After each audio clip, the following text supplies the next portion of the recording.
I'm notorious for my love of gray characters. And one of the grayest characters in the entire history of Westeros is Daemon Targaryen, the Rogue Prince. He's a notorious bad boy, a rogue in every sense of the word.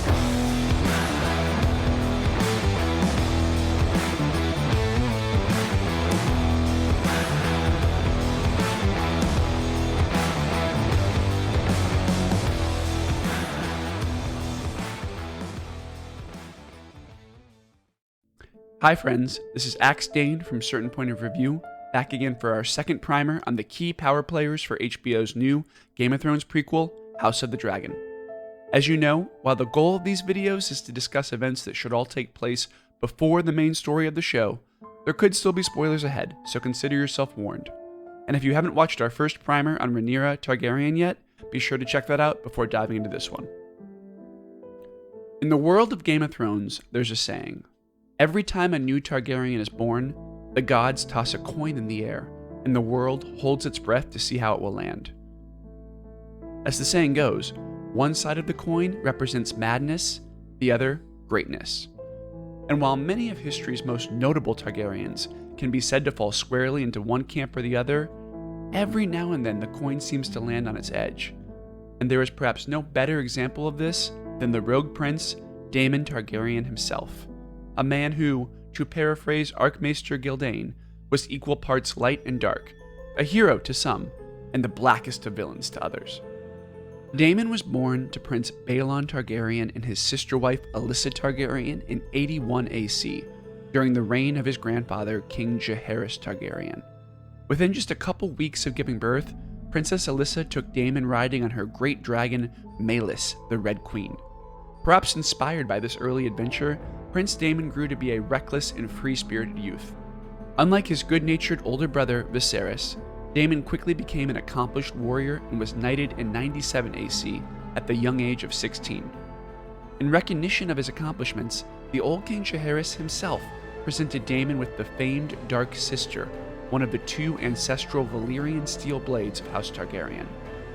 Around this time, Daemon also claimed the formidable Caraxes, a battle-hardened dragon nicknamed the Bloodwyrm by the Dragon Keepers of King's Landing for his crimson scales and fierce demeanor. During the Great Council of 101 AC, Daemon supported his brother Viserys' claim for the throne, knowing that he himself would be the next in line for the crown, at least until his brother fathered a son.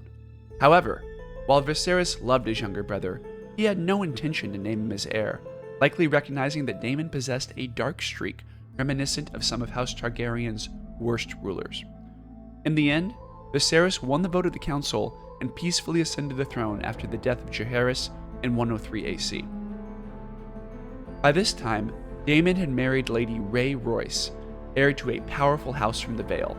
But despite the obvious political advantages, their marriage was an unhappy one, and Daemon wasted no time in asking his older brother, the newly crowned king, to set the marriage aside. Viserys denied the request, but allowed Daemon to return to King's Landing to serve as Master of Coin, and shortly after, Master of Laws. Unfortunately, Daemon had neither the interest nor the skills for governance, and his relationship with other small council members quickly grew sour. Sir Otto Hightower, who then served as Hand of the King, was particularly adverse to Daemon's presence, so the prince's tenure on the small council was short-lived. Luckily, a post more well-suited for Daemon's particular skill set was eventually found, with Viserys appointing his brother as Lord Commander of the King's Landing City Watch. Although the move was primarily an excuse to get him off the small council, Daemon proved a capable and inspiring leader. In the years leading up to his appointment, the City Watch had become little more than a poorly funded and haphazardly assembled militia, but Daemon's influence breathed new life into the dying organization. During his time as Lord Commander, the Watch saw a distinct boost in discipline and morale, as well as a much-needed upgrade in weapons and equipment. Daemon even went so far as to give every man serving the Watch a cloak dyed in vibrant gold, leading to their now commonplace designation as the Gold Cloaks. The City Watch's sudden resurgence resulted in a steep decrease in crime around King's Landing, though this was no doubt in part due to Daemon's well-documented fondness for imposing draconian punishments on even the smallest of infractions. Indeed, It's no coincidence that the falling crime rate went hand in hand with the increase of earless and one-handed inhabitants in King's Landing during this time. Despite these contributions to the betterment of the City Watch, Daemon's reputation as the black sheep of the Targaryen line would continue to develop during this time, and his penchant for frequenting brothels and stews in the shadier parts of town eventually earned him the nickname Lord Fleabottom. To make matters worse, Daemon's relationship with King Viserys quickly deteriorated after his brother's beloved first wife, Aemma Arryn, died giving birth to Viserys' first and only son. Daemon, who at the time fancied himself as the de facto heir to his brother's crown, was overheard making light of the queen's untimely death during one of his brothel visits, seemingly rejoicing that the newborn child, who died shortly thereafter, was only heir for a day. Enraged, Viserys held a lavish ceremony in 105 AC, where he responded to his younger brother's ambitions by publicly naming his daughter, Rhaenyra, as his only heir. Daemon immediately resigned his post in furious protest, leaving the capital with Caraxes and flying across the narrow sea to Essos. With that, Daemon entered a distinct phase of his life characterized by foreign war-making. Tired of waiting for a crown that seemed increasingly out of reach, Daemon decided to carve out a kingdom of his own. To this purpose, he allied with the legendary Corlys Velaryon, the Sea Snake, and they decided to make war on the Kingdom of the Three Daughters, which was an alliance between the free cities of Lys, Myr, and Tyrosh. The next 2 years featured intense fighting, with Daemon leading a contingent of Westerosi volunteers from atop Caraxes. With the help of Corlys' navy and gold and support sent by King Viserys, Daemon was crowned King of the Stepstones in the Narrow Sea in 109 AC. Despite his conquest, however, Daemon struggled to keep full control of his new territories, as the Kingdom of the Three Daughters sent a new fleet, this time with Dornish support, to continue the fighting. Perhaps bored with the prospect of ruling his meager kingdom, Daemon returned to Westeros in 111 AC, arriving to great fanfare atop Caraxes at the very tournament where the Greens and the Blacks earned their names. To the surprise of many, Daemon's first act upon arriving was to kneel before his brother and offer up his newly won crown in an ostentatious display of fealty. Now, if you remember anything from our last video on Rhaenyra, you'll recall that Viserys was not one to hold a grudge. So when Daemon knelt before him, extending a metaphorical olive branch for his earlier misdeeds, Viserys lifted him up and joyfully welcomed his brother's return, even going as far as reintegrating Daemon into the small council despite the disastrous results of the past.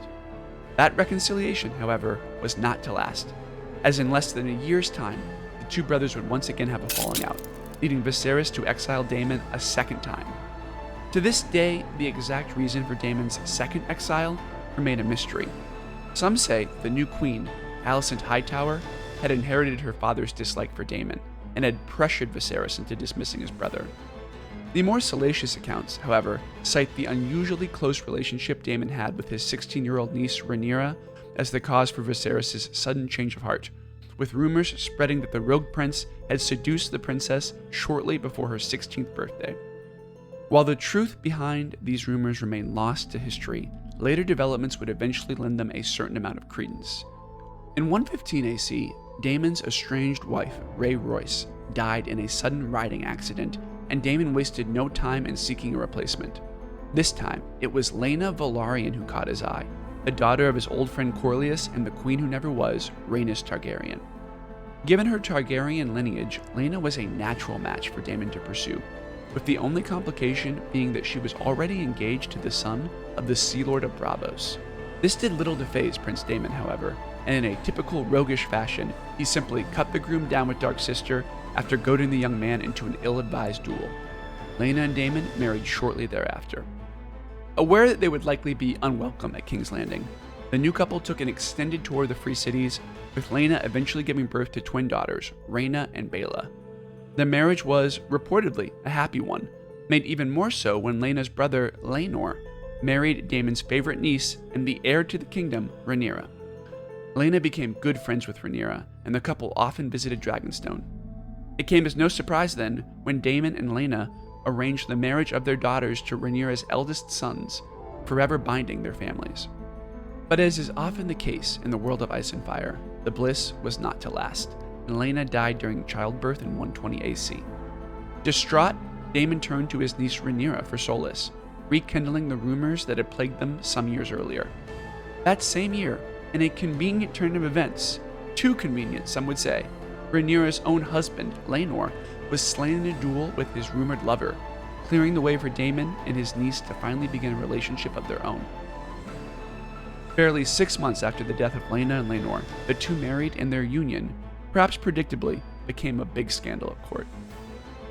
When he learned of the news, King Viserys was livid, but never being one to stay mad at his beloved daughter for long, he eventually reconciled with his brother and came to approve of the marriage. The eventful year ended with Rhaenyra and Daemon welcoming the birth of their first son, Aegon the Younger, known to history as Aegon III. Their second son, Viserys, known to history as Viserys II, would follow about a year later.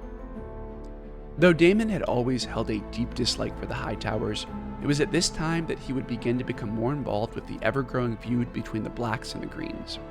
Now married to Rhaenyra, Daemon also stood to rule beside her on the Iron Throne upon her ascension, a dream that had eluded him over the years. And now, with his older brother in ill health, and still the realm's most formidable warrior, even in his late 40s, Daemon waits impatiently for the conflicts between the Greens and the Blacks to reach its boiling point, knowing that atop the fierce Caraxes and with the deadly Dark Sister in hand, nothing is impossible.